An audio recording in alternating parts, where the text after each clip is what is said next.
So to kick things off, looking at our January sales report, Mark, what are the couple of big takeaways that you've seen in there, a couple of big things you want to talk about? Well, I was going to start with, like I say, the hotels, the occupancy levels, I think are up to, I think Sheikh Mohammed mentioned the other day, some figures, I think it's the highest occupancy level of hotels in the world, like 92, 93%. Yeah, I agree. And we even see it with our holiday homes. Listen, it sounds great, but I haven't gone on it. It's very exciting. So I think Sheikh Mohammed signed off on 4 vertiports, is what we're calling them. At the airport, DXB, downtown, Palm and Marina. Yeah. And this is where people will be able to go to get their flying taxi to one of the other locations. Hello and welcome to this week's episode of Taking Care of Business. We've got myself and our Managing Director, Marc Walters, with us today. Hopefully we'll get some good sense out of him. He was up last night watching the Liverpool-Everton game. Most important game of the season, by the way. And then he was up early this morning because we're filming on Valentine's Day at the petrol station to get some flowers for his wife. So I think he's on about 2 hours sleep at the moment. What we're going to go through today, guys, is a quick recap of January in terms of some facts and figures that we've seen in the market, both DLD, Dubai Land Department, and Allsop and Allsop proprietary data, and then just round up with a couple of things we've seen in the news this week that are quite interesting to us and hopefully the RTU and the wider property market. So to kick things off, looking at our January sales report, Mark, what are the couple of big takeaways that you've seen in there, a couple of big things you want to talk about? Well, I was going to start with the DLD data, to be honest with you, Paul. And I think not only was it our second best performance from a company point of view, it was also, I think everyone was at it in the market as well. Yeah. There was 28 billion dirhams worth of property sold in value, which is a 67% increase year on year. And the number of transactions were just shy of 10,000, which I think is a record dating back to 2008. So whilst we had an incredible month ourselves, it was also an incredible month for the market as well. And I think you talk about trends there. I can't see it letting up. I just can't see the market the way it's. We'll go into numbers later on, and the numbers of buyer registrations and tenant registrations, but it's not letting go. It really, really isn't. So I think it's going to be a common trend this year, Paul, as well. Well, to jump to that figure that you just mentioned, so our client registrations, and admittedly it is Allsop and Allsop, but seeing some other companies' social medias seems to be the same across the market, or similar stories reported, but our client registrations are up 126% from January 2022 to January this year. Yeah. And if everyone remembers back to January 2022, everyone was saying then what a record January it was and how busy the market was, and like how many client registrations we're getting. So to explain, when we're talking client registrations, that means people who are registering with us looking to buy or rent a property. So when we're talking about 126% increase year on year, that's 126% more people have contacted us this January looking to buy or rent a property, which is phenomenal, really. Well, yeah, and it just further cements the appetite of the place, you know. And I've been on this a couple of times now, and I've probably bored the viewers when I say this, but people want to be here. People are coming here for 2, 3, 4 months, seeing the state of the place and how healthy it is, and they don't want to go home, you know. And the appetite, like I said, it's amazing for us. Obviously, it's great for us as a company, but not just this sector. The whole place is buzzing at them. And off air, I was speaking to Alini, and we were speaking about food and beverage and restaurants and hotels, and the occupancy levels in the hotels are ridiculous, and the amount of restaurants and high-end restaurants that are coming to Dubai now, you'd never ever see that years ago. But flipping back to what we were speaking about with regards to the buyer registrations, like I say, people want to be here because the place, again, in my opinion, not from a buyer's point of view, there's nowhere like it at the moment. The buzz.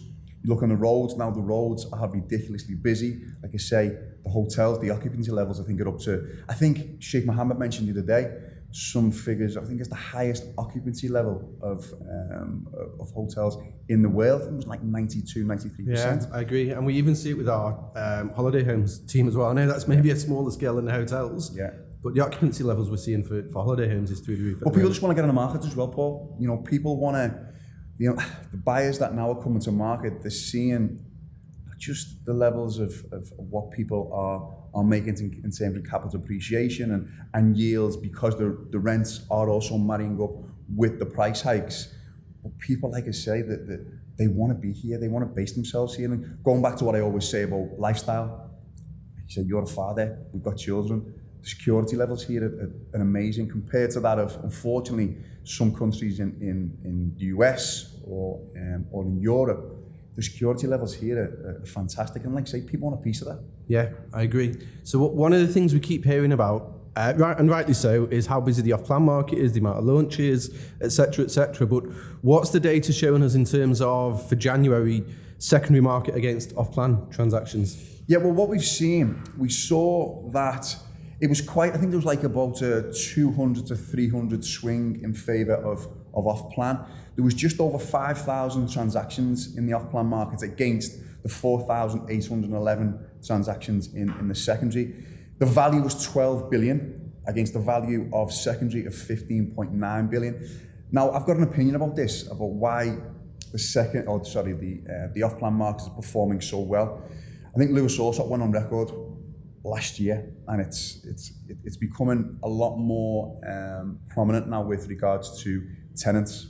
And tenants pre-COVID who moved into properties were paying low rents and have stayed in their properties for 2 or 3 years.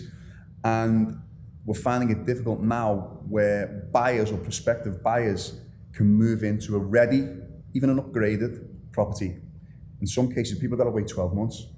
Whereas now what I think people are doing is people are now maybe suffering a rent for 1 or 2 years and buying an off-plan unit and waiting 2 or 3 years, so they don't have any sort of, let's say, headache when they are about to move into the property hands over, and plus they've got a nice shiny property as well. So I think now people are, I'm not saying they're shifting, because the off-plan market's been buoyant for the last 2 or 3 years, but we're seeing a big shift in people now, and especially with the payment plans, even though they're becoming a little bit more aggressive, the payment plans as well are very appetizing for the prospective buyer. But I think a lot of people want that shiny new apartment or that shiny new villa without the headache of anyone or giving anyone a vacating notice, you know? Yeah, well, I mean, we could probably do a separate podcast on its own in terms of vacating notices.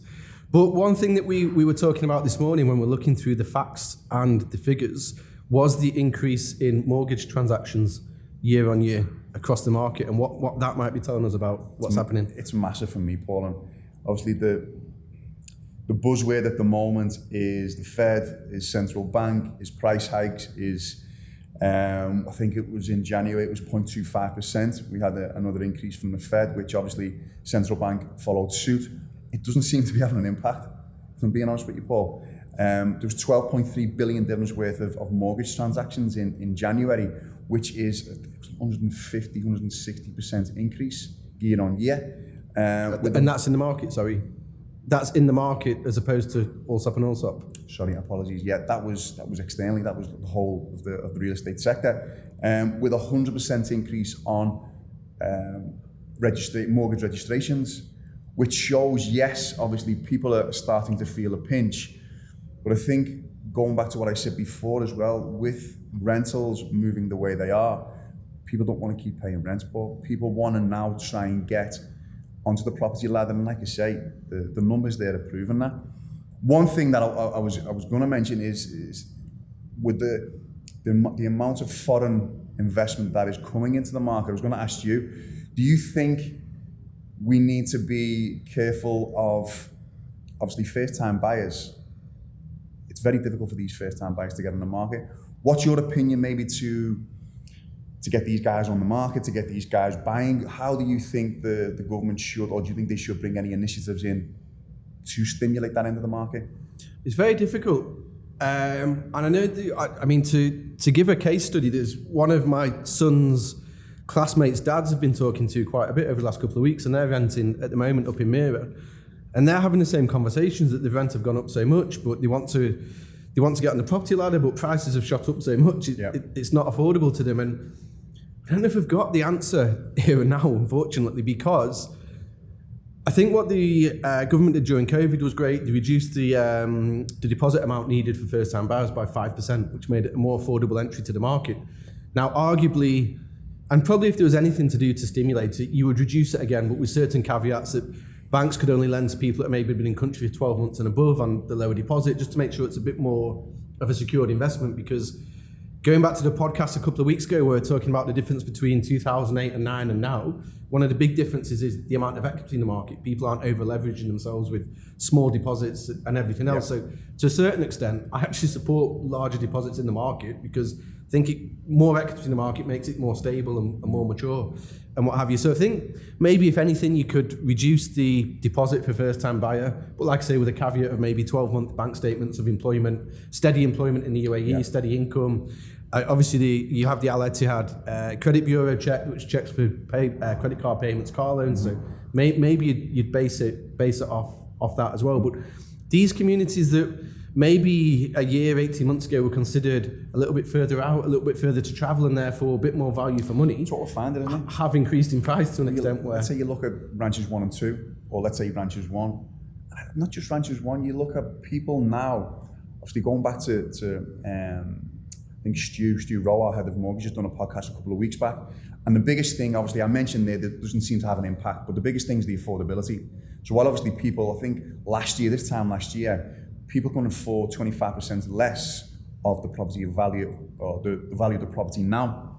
So what that people are doing is adjusting. So let's say if you were in branches 1, obviously the prices of branches 1 have increased, as of branches 2, but then you've got branches 3 coming into market over the next, 12 months. So what I'm finding is, I'm sure you'll agree, is that people are now just readjusting. And whilst there was always a stigma with developments that are a little bit further out, it's 20 minutes. Everywhere now, no matter where you are, obviously whether we live in, let's say, the other end of town, we've got to go to downtown, it might be 20 minutes, but nowhere's too far away now, Paul, is it? Especially with the roads and the infrastructure and everything else. Yeah, and when you compare it to any other major city in the world, it's light years ahead.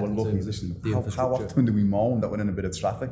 And I say, you go to London, you're in traffic for 3 hours of your day. So we're very lucky that way. So to throw something out there, because as we always say, our data is always maybe 3, 4, 5 months ahead of what the DLD is reporting, because we're reporting deals as we agreed. DLD reports them weeks to months later as and when they're transferred. We have actually seen in January, year on year, and it's only 1 month data, and it's only one company, so you've got all the usual caveats. The average price for villas and towns, the average agreed price across all our deals for villas and townhouses, and then separately for apartments, decreased in January. So that's not to say that your 2-bed in the marina has dropped in price. It just means that the overall transaction price has come down. What do we attribute that to, and do we think it's an indication of something else, or is it too early to say? Do you know what? I seen this morning. I was quite surprised, quite taken aback. If you think back though, Paul, 18 months, let's say probably 12 months ago, our average price, maybe not 12 months ago, but let's say 18 months ago, our average price was always hovering around the 2 to 2.2 million dirhams mark. And obviously we've had quite significant sales on high-end villas or luxury villas, and I think that's taking it up. In terms of are we seeing I don't know, something in the market? I don't think so, because you look at the clientele that we're attracting at the moment, Paul, and the quality and how high-end the listing that we're taking on. And not just taking on, people are now starting to, because we've never been in that type of market. Let's go back 3 or 4 years ago. We've never been in the luxury end of the market. Now we're in business. A lot, yeah. Every week there's something. I'm not just saying one, maybe someone speaking about one property or 2 properties. It's a multitude of properties. And like I say, it's not uncharted territory, but it's something that I'm very, very excited by. So in terms of a bit of a dip in the average sale price, I wouldn't read into it too much. What would you say? Would you read into it, or? Not massive. If I was to read anything into it, I'd just go back to what you said a minute ago about people maybe who were looking at Arabian ranches 6 months ago, maybe looking in ranches 2 now. So I think, and we talked about people's affordability has dropped on average 25%. Yeah. So of course, at some point, there has to be some kind of impact in the market. I think maybe people are just making different purchasing decisions. So like I said a minute ago, individual properties aren't dropping in price. Yeah. But maybe if you're looking for 3-bed in ranches 1, you're now looking for 3-bed in ranches 2 because the affordability's changed. Yeah. But you're spot on at the other end of the market. There's so much investment coming in, and there's so much going on at the higher end. It's kind of counteracting things at the moment. But you looking at the average sale price and the average rental price, and then let's say even for the investor, not just we're always at the forefront of homeowners, which is, listen, that's our bread and butter. But you look at the investment side of things, Paul, yes, prices are increasing, but also rents. So return on investment is marrying up with hikes in sale prices, but also the rentals are increasing as well. So you're looking here, let's say our average sale in our villa communities, it was 5.4 million dirhams. And then we look at our average rental price, it's 311,000 dirhams. Work that out on a gross return, and you're looking at 6%, close to 6%. I don't care where you're at in the world, 6% is a very, very good return. Let's say you look at a net return, you're looking at 5.5%, which is very, very good. It's the same in our apartments sector. It's probably even more. You're looking at 6-7% net, which again, I know that's not accurate, but if you look at our averages, then it says that again, it's still not just very attractive for an end user, it's so attractive as well for the investor. Okay, so coming on to the next point, I'm going to chuck another one at you. We've been on record for quite a while now talking about undersupply in the market. In our monthly report, which is available for anyone on our social channels, on our website to go and have a look at and download, we're reporting a 54% increase in new listings to the market, January this year compared to January last year. Mm-hmm. How does that marry up with what we're talking about there being an undersupply in the market? I think you alluded to it before. You've got a lot of new communities coming to market. You have communities that have been in market and people not necessarily wanting to see them, obviously, because they always gravitate towards what we call our core areas. Let's say an Emirates Living or Arabian Ranches or a Jumeirah Golf Estate. But now, like I say, people are starting to adjust, whether that be from a personal point of view or a financial point of view. People are now starting to adjust. So, and as we're growing as well, we're obviously opening up other branches, other departments. So we're seeing, we might have Moodon, which we never had 18 months ago. We have Villanova, we never had 18 months ago. Maybe Damak Hills 2 that we never had. So all of these communities that we're bringing to market, Paul, obviously that will have an influx of listings. And don't forget the off-plan sector as well. I think we're inclusive of the off-plan as well here. So whilst people will still want to gravitate towards, again, what we call the core areas, we've got to look outside of this now. Like you say, you look at the Al Quadra corridor, Town Square, so popular. You look at Damak Hills, so popular. All down that end. And again, people are now, as I mentioned before, becoming wise and becoming a little bit more, they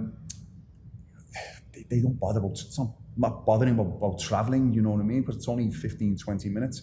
So I think this stat, what you've said, yes, it seems quite tiny and it seems a little bit contradictory, but I wouldn't read into it too much. But I just look at what we're doing internally again, and as we're growing. Do you know what would be a good start? I'm gutted we haven't got it now, but maybe we'll provide it in the comments or an additional to the video. The amount of new applicants compared to new listings. Yep. Like, so was it 10-1 last year and it's 10-1 this year? Yep. Or that would be probably a good indicator as well. And of course, like we said before, 27,000 property handovers against 150,000 people, increase in population. So yeah, it doesn't go, like you say, the maths don't work. Okay, I think we're coming to the end of our time already, which always happens on these data ones because I feel like there's so much you can talk about. But I think there's a couple of things we wanted to round off on that are happening in Dubai, but will also impact the property market. The first one is one I know you're not interested in at all. What's that one? Which is Dubai flying taxis. Do you think we'd ever see you on one? Well, listen, you know what? This coincides with something I read yesterday. Did you see them two planes that nosedive 1,000 foot over the Atlantic? So I'm going away in a couple of weeks, and it always happens. Every time I'm going away, there's always a plane crash or there's always some type of a disaster. So then I've just seen this, then there's absolutely no chance I'll be going anywhere near these, Paul. I like the roads, I like where I can see, I like to see flat, no road. I don't want to be going anywhere in any sort of plane, taxi, or whatever you want to call it. Well, for me, it's very... Listen, it sounds great, but I won't be on it. It's very exciting. So I think Sheikh Mohammed signed off on 4 vertiports, is what we're calling them. At the airport, DXB, downtown, Palm, and Marina. Yeah. And this is where people will be able to go to get their flying taxi to one of the other locations. I won't be going to any of them. But it sounds great. And I think it's on the back of things like I've had a couple of days, and it's just talking about new technologies and the way our lives are changing. Dubai Airport now, you don't need a passport to check in. You just walk through. You can go to the shop now. In some shops, and you don't need your credit card. You just use your face to pay. We spoke about it the other day, me and Lewis on the podcast, and it's everything you've got is on your phone. You know, you go to any shopping mall, and obviously there's facial recognition. You go through the airports. It's what's happening. Like you say, I'm only kidding with this, but it's absolutely fantastic for the place. And again, it's Dubai on the front foot. Yeah. Dubai on the front foot, like they are with so many things at the moment. And just going by, I've got probably the last 6 weeks, the amount of friends that have asked me about coming over here because they're seeing Dubai in all types of news publications all over the world. And it's nothing but positive, Paul. Exactly. And this is how, talking about this podcast, flying taxis come into the property market, because Dubai is on the front foot. If you're a visionary or an entrepreneur around the world, Dubai is a place you want to be. And with that, with the people influx, with the business startups, et cetera, only helps. Everyone needs a place to live. I agree. Only helps the property market. And that comes on to actually the second point in terms of people coming here. People can now apply for remote visas without being in Dubai. So this is where you can work in Dubai, but have a visa. So yeah, you can have a visa to work in Dubai, but your job is maybe in the UK or the US or in Europe. What you can do now is do all the paperwork and apply for that before you come to Dubai, just to make sure basically you can get it, and it's all you're not going to get here and face issues, which again I know we spoke about a long time ago now, digital nomads, but it's just another reason for people to come here, and it's making it easier for people to come here. I think it's actually here before you've introduced it, Paul. You know, since COVID, and it's working. You know, remote working, obviously in certain sectors, we're very much not against working from home or remote working in our industry, but it's already here. You know, I was speaking off camera again to one of our colleagues, and one of the best restaurants in Dubai, they've gone to a 4-day working week. They work a few more hours during the week, but it's actually less hours if they were to work, but they've gone to a 4-day week. But it's in, Paul, isn't it? Do you know what I mean? Yeah. Like you say, people now with all the virtual platforms, with WhatsApp Messenger and all these things that are so, like I say, it's all about technology, isn't it? It's everything at our fingertips now. You don't have to be in front of someone. I love being in front of someone. I think, you know, especially in our industry, there's nothing like face-to-face building relationships, but you can still build a relationship, like say, on these virtual platforms. So I think it's in, but I think it's another great initiative as well. Yeah, agreed. Good. That's it for us from this week. Thank you for tuning in, watching, listening. The monthly report we're talking about and the annual report is on our website. So if you want to have a look at it, go there, download it, or just contact us on any of the social media inboxes. We'll be happy to share it with you. If you have any questions, comments, get in touch similarly. And also don't forget to subscribe, like, follow, tell your friends all about us. Thank you. And until next week, see you later. Cheers, guys.